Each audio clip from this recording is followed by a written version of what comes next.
Okay, we're going to commence with our last panel. It's on U.S. international responses to democratic backsliding in the Muslim world.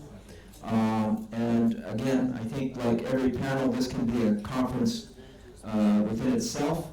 And we have a very esteemed group of speakers that every word I'll be listening to will be analyzing. So we're going to start off with a really good friend, and he also happened to be a professor for my son, and we speak very highly of him all the time, and I think I'll take a selfie with him at the end so I can send over.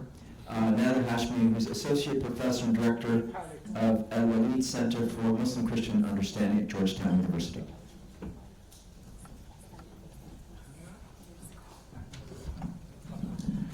It's an honor to be on this panel. Thank you everyone for staying into the afternoon. I'm going to speak about a topic that's different than the title that's in the program, because I wanted to speak to this contemporary moment that we are passing through.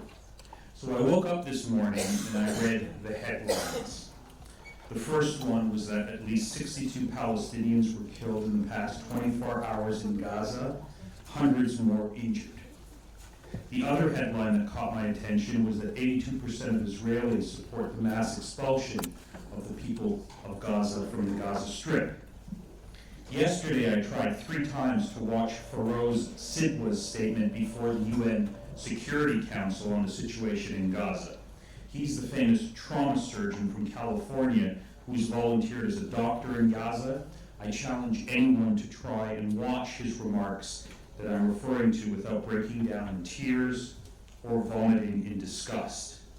This is where we are today in our world. This is what the situation in Gaza looks like. Gaza is the great moral crisis of the 21st century. It's not just a crisis, obviously, for Palestinians and for Israelis, but what's happening in Gaza has deeply rocked the entire Middle East. It has produced a new chasm between the West and the global South, and it has reopened a long-standing, festering wound in relations between the Western world and the Arab Islamic world. And it would be morally responsible, at least of me, not to address this topic at a conference such as this. I'm really glad that during her noontime remarks that Sarah Leah Whitson really spoke about Gaza with a lot of moral clarity and purpose. So what does the Gaza genocide mean for the prospects of democracy in the Middle East and North Africa? That's the topic that I want to ruminate on in the next 10 minutes. First, some background. These are the dark days of history for the Arab Islamic world, replete with torture states, corrupt ruling elites, repressed civil societies, and detention centers overflowing with political detainees. Authoritarian regimes are ascendant everywhere, while democratic opposition groups and social protest movements are severely repressed, especially in the Arab world. When judged by key indicators such as democratic development, civil and political rights, press freedom, censorship, women's representation, the status of minorities, state-sanctioned executions, the countries of the Arab and Islamic world, the Arab world in particular, has some of the lowest scores. Adding to this grim picture is the expansion of mass poverty and economic destitution for hundreds of millions of people in the region. Data on global inequality reveals that the Middle East, despite its abundance of wealth, has some of the highest wealth inequality scores in the world. The World Inequality Lab reports that, quote, the Middle East is the world's most unequal region, where the top 10% capture 61% of the national income. Oxfam has confirmed these findings, observing that the coronavirus pandemic has significantly expanded the problem of mass pauperization throughout the region. In short, the statistics on poverty, unemployment, the income gap, food insecurity, corruption, stagnation, and the political system are shocking, given a region that does have a lot of natural wealth. Youth unemployment, on average, is around 30%. It's some of the highest percentage in the world for youth unemployment. And now just consider the following statistic, the population projections. In the year 2000, the Middle East and North Africa had a population that was estimated to be around 380 million. In 2023, the population of this region was around 500 million, and the projected population in 2050 is 780 million. Where are the jobs? Where is the housing? What are the prospects for political representation? Where is the hope for a better future? In short, there's very little of any of these in the offering. The Middle East and North Africa region is a political and economic basket case. Often in the media reporting discussion, it's Qatar, it's the Emirates, it's Saudi Arabia that get all the attention. That's very much it's non-representation of the broader region. In short, there is severe and expanding human rights crisis in the region, a severe and expanding crisis of political governance, a population crisis, a severe and expanding economic crisis, and there's a new crisis that is rocking the region in the coming years that you're all sort of at some level aware of, the expanding environmental crisis. The Middle East is heating up at twice the rate as the rest of the planet. And on top of all of these crises, we have another crisis that will rock this region for generations to come. And of course, I'm referring to the genocide crisis in Gaza. This is the first line-stream genocide the world has witnessed, according to Amnesty International. It will contaminate the Middle East and North Africa for a very long time. It will also negatively affect the prospects for democracy in the region. So when social scientists write about democracy, discuss democracy, they agree that there's a set of common preconditions or factors that help promote democracy. The existing of a political culture that supports democratic values and habits, free and fair elections, basic human rights protection rooted in freedom of speech and association, a sizable middle class, a certain amount of wealth and income distribution, existence of the rule of law, and a robust civil society institutions that can promote democracy. The more that these are in place, the better the prospects for democratic transition or a democratic consolidation. Democracy, however, requires something that's actually much more fundamental and foundational, and that is political stability, internally, regionally, and internationally.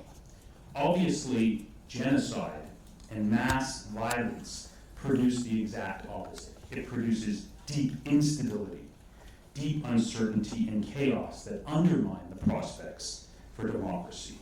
What genocide produces is deep political polarization and radicalization that undermine democracy at a very core level. This is now a new factor that is going to shape the politics of this region, and that we're going to, if we ignore it, we do so at our own peril. So as I watch the genocide in Gaza unfold, now into its 20th month and counting, I'm just wondering how many young people in this region are being radicalized by this ongoing moral obscenity backed by the United States in Gaza. The liquidation of Gaza is now accessible to every young person in the region who has access to a smartphone on a daily basis. Now, we're having this conference at a location where last week, not too far away, in fact just a couple of blocks away, 2 innocent people were killed at the Capitol Jewish Museum by a 30-year-old young man from Chicago. According to everything that I've read about the shooter, he was radicalized by the war in Gaza. This got me thinking that if a young man living in a relatively free society can be radicalized to commit a grotesque murder, allegedly because of Gaza, what might be happening in other societies that are unfree, that are repressive, such as the ones in the Middle East and North Africa? How are young people being affected today against the backdrop of the suffocating political and economic conditions that I just described a moment ago? What does this genocide portend for the future of the Middle East and the Arab and Islamic world? As we know from people who study the region, 2 of the most significant political actors, theoreticians of radicalism and proponents of violence, were deeply radicalized by the question of Palestine. The question of Palestine is the prism of pain through which people in the region look at the world through. I'm talking, of course, of Sayyid Qutb and Osama bin Laden. I don't have time to go into the histories, but they're just representative examples. We forget that, on 9/11, the social and political conditions that produced those hijackers and lead up to 9/11 today are much worse in the Middle East and North Africa than they were at that time. If you look at other cases of mass violence and genocide, it produces people who are willing to resort to extreme measures as a response to this genocide. The radicalization of the Zionist movement that allowed people who were affected by genocide in Europe to then go to the Middle East and engage in the mass expulsion of Palestinians is one such example. Similarly, in Gaza today, we know that 70% of Hamas recruits are orphans from Israeli military operations. They seek revenge for the loss of their family members and the destruction of their society. These forces, once unleashed, cannot be easily contained. The proverbial genie cannot be easily put back into the bottle. And of course, the complicity of Arab autocrats is a big part of this story that I don't have a chance to get into. One of the interesting things that I've noticed since the genocide in Gaza started is many people from the region who self-identify as being liberal or secular, not relatively religious, they've been radicalized. They're shocked by what's happening in the West reaction. They're questioning their pre-existing assumptions. So in conclusion, ending the war in Gaza is obviously a moral necessity for reasons that are self-evident. A genocide has to stop. It's gone on for too long. But of course, stopping the genocide in Gaza and supporting a just resolution of the conflict in Israel-Palestine is also a moral necessity because of the goods that will come from that.